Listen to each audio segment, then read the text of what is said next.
On October 28, 2017, a mysterious post was placed on 4chan, an anonymous internet bulletin board. It contained nothing but codes. This was the beginning of a new phenomenon.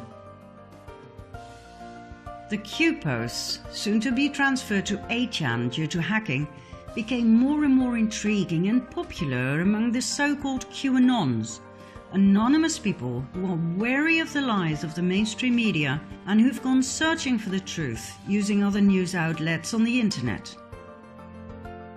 I will get into the identity of Q later on in this documentary. Q communicates with the people by means of the Q posts, drops or crumbs that we, the Anons, pick up and decipher. The Q crumbs portray a better world, without wars, treason and corruption. A world after the Great Awakening.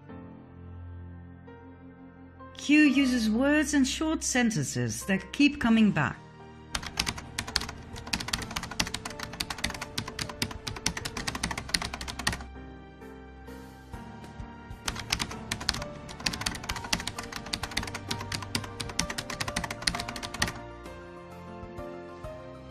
Sometimes the Q drops are short and to the point.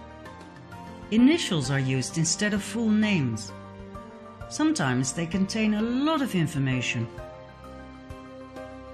And sometimes combinations of letters and numbers are used for us to rearrange. The Q clock was introduced, and it took us quite some time to figure out how to read it. And then there was the Q map, containing an incredible amount of vital information. The map was made by Dylan Lewis Monroe. It contains an overview of the true history of mankind and its covert power structures. Q is not a cult, as suggested by opponents. After all, it tells us not what to think or what to do. It merely gives us questions, clues and riddles. We need to do the research in order to find the answers, and that is how we discover the truth. Through this research, I've come to find out more about American and global politics than I'd ever dreamed of. I was never really interested in politics, but the Q drops opened my eyes to a whole new world, a world of secret societies, secret services within secret services, and secret deals made on a grand scale. A world with shadow governments, with an excessively rich 1% of the world population that actually runs the world. Not our political leaders, not our presidents, but a very small group that we refer to as the Illuminati or Cabal. I learned about an evil master plan to completely dominate the world. And the ordinary people like you and I? We know nothing. We get up in the morning, we go to work, we pay our bills and our taxes, we watch TV and go to bed, not knowing that there's a battle being fought over our heads for world dominance. A battle between good and evil. This is what Q is pointing out to us. But we, the Anons, have to do the research. And we do. Like nerds, like an army of digital autists, we connect the dots. There is a war going on for world dominance, for the absolute submission of the masses. How is this achieved? By the constant waging of war. By the introduction of the Federal Reserve Bank and central banks. By trafficking drugs, oil, and people. The only two American presidents who tried to break down the power of the elite, beginning with the banks by printing their own interest-free, debt-free money, thus bypassing the Federal Reserve System, were Abraham Lincoln and John F. Kennedy. What else did they have in common? They got murdered.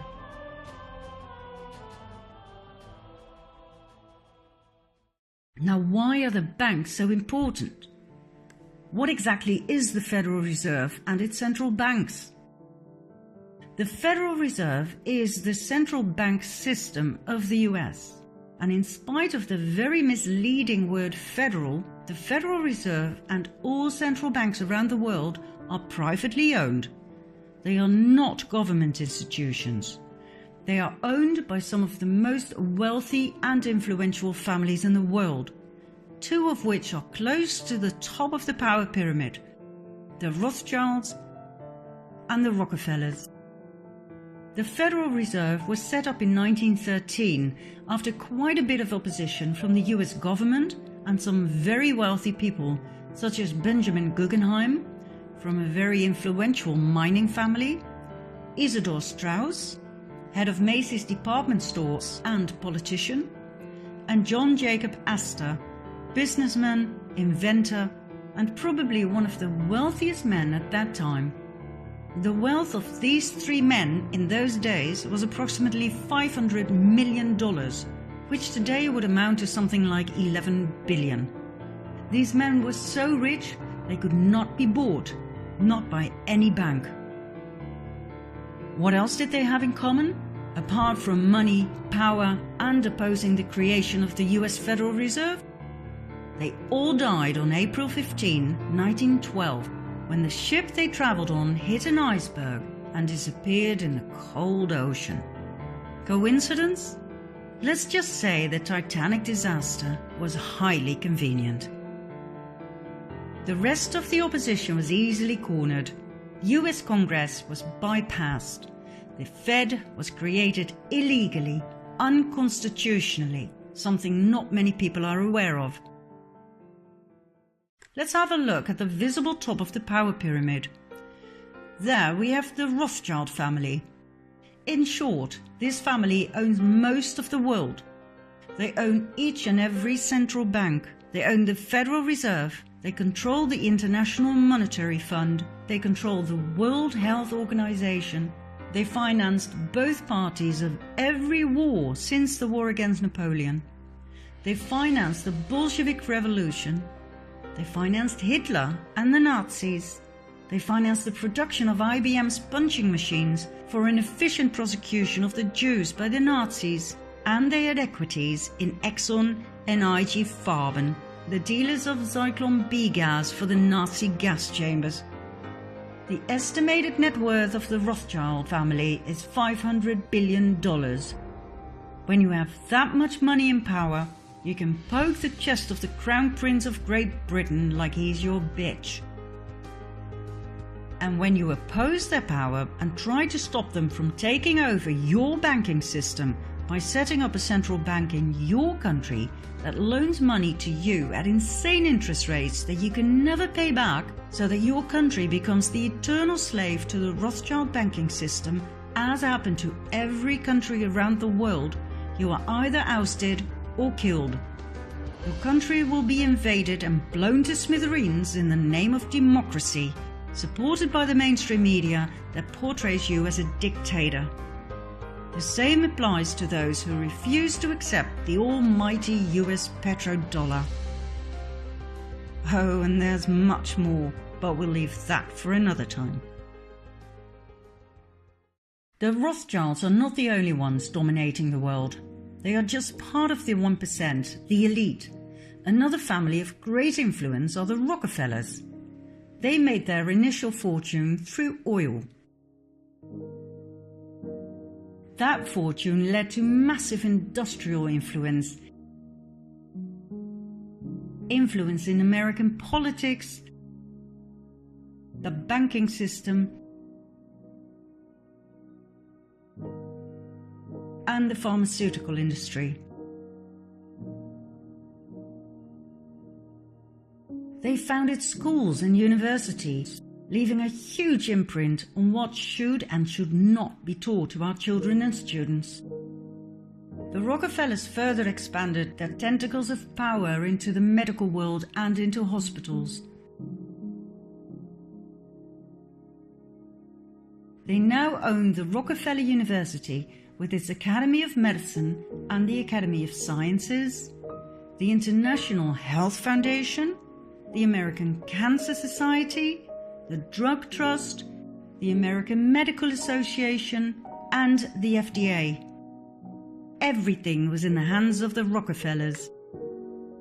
They further infiltrated the educational and medical system by means of the Rockefeller Foundation, giving grants to specific research programs such as the research and development of vaccines, for instance against Ebola, yellow fever, Zika, the flu, and Gardasil, which was further developed and promoted by billionaire and partner in crime Bill Gates.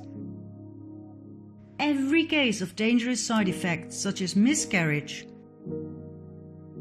autism, sterility, seizures, paralysis,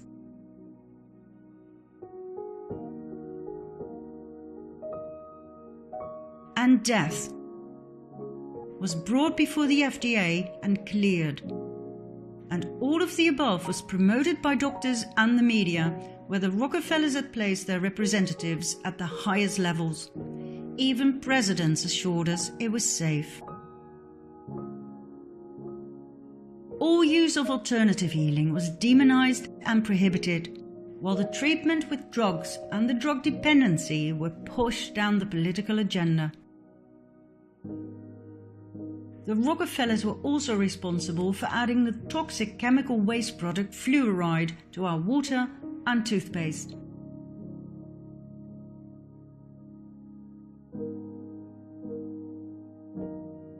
And as usual, the media spread lies about its healing qualities.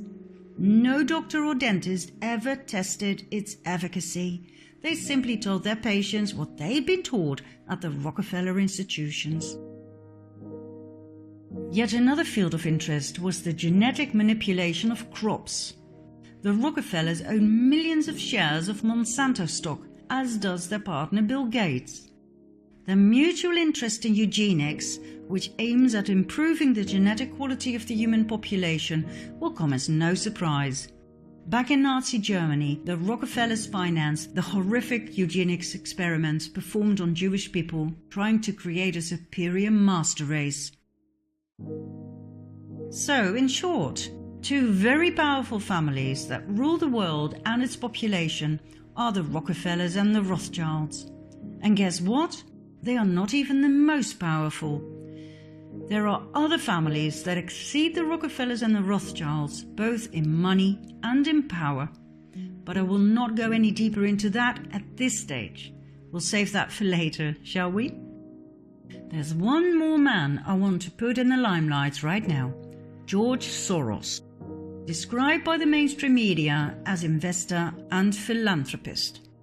His net worth? $25 billion. Soros was born in Hungary. After World War II, he moved to England and then on to the US, where he made a fortune with his hedge funds and his merciless ways to manipulate the financial market, using crises to further increase his own wealth and expand his power. He prides himself in taking no responsibility for his actions and the destruction he caused to literally millions of people. I quote, "I am here to make money.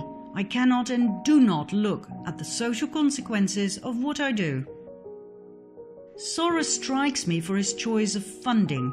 For example, NAMBLA, the North American Man-Boy Love Association. Their goal and their slogan, "Sex before 8, before it's too late." This is their mascot. Why does this great benefactor support a pedophile club such as NAMBLA? Then there's Antifa, the anti-fascist movement. When we look at their actions, we see nothing but violence.